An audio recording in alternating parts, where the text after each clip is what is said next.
All right, we are back in Kyoto. Actually, we just woke up from a nap because we took the night bus and I'm feeling quite tired, but this it's always good to be back here. Right now, there's still some cherry blossoms, so it looks quite beautiful, honestly.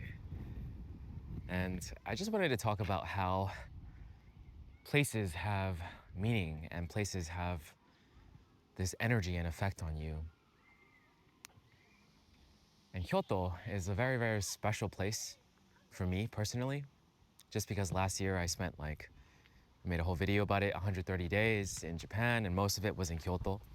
And now I sort of just associate it with like a really, really, really great time in my life. And just being here again before I head back to California, it's it feels great. It just feels like super good. And I'm just reminded of my time back then, as well as just allowing myself to really be captured again in the energy of, I don't know, it's like tranquility as well as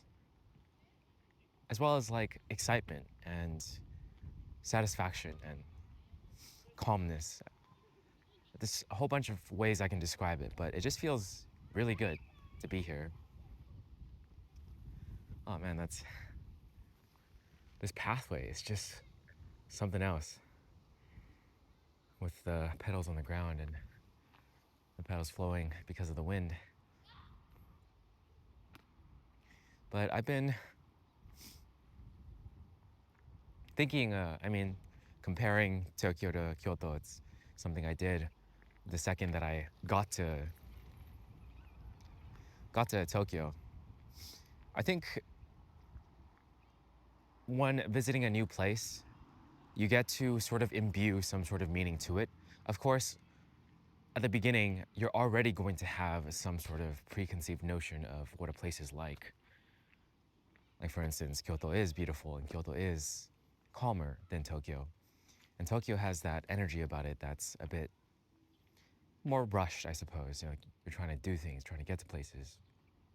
And I definitely felt that when I was there.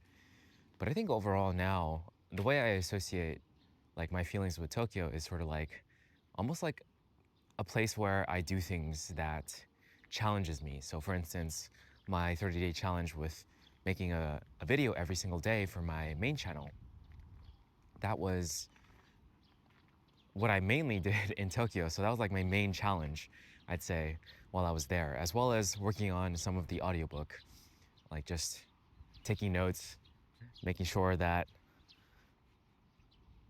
like I also made friends that were native Japanese speakers so I can ask them questions and also have them help with some of the voiceover stuff. So the meaning that I've imbued to Tokyo is that to work on my projects and work on my stuff and challenge myself basically. While Kyoto last year, the meaning I imbued to it is more like just having a good experience and meeting friends, doing language school, learning a language. Yeah, so that's sort of what I wanted to just mention is imbuing meaning to a place is very powerful. And I feel like no matter how many times in the future I come here, I'm gonna feel the same way.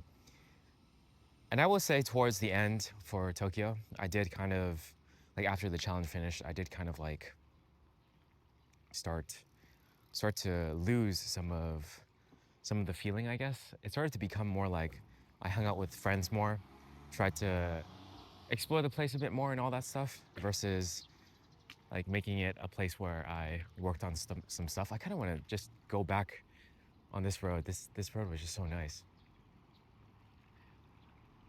Yeah, let's just make our way to the park. But I've been thinking about how I can sort of redefine some meaning of where I'm from, California and everything. Of course, I've kind of lived there my whole life, so it's going to be harder to do that, but I do think that those transitional periods when you first enter or re-enter,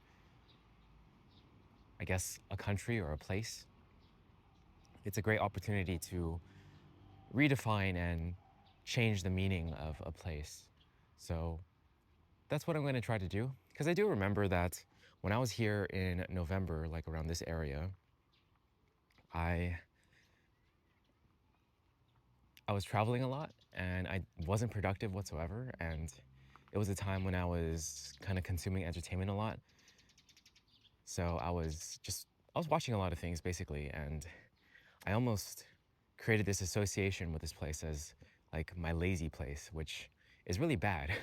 But I redefined it when I came back in January this year by just doing my best here.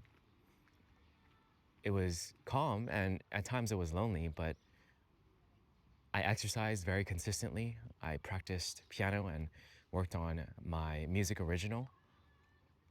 And I made a whole bunch of videos like this, basically me talking to the camera. Like this is where it all started, is here in Kyoto. And whenever I'm here, I'm just like, whoa, I feel like I want to exercise. I feel like I want to record these videos. It's like, it's a really, really good feeling that makes me feel productive.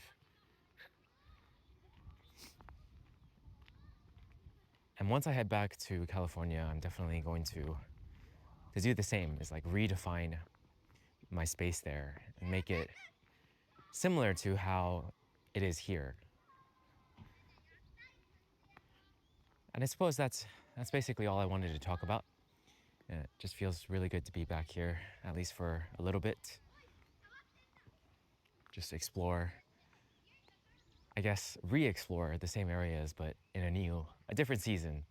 I wasn't really around this area very much last year during spring, so it's really nice. Okay, I'll catch you guys in the next one. Peace.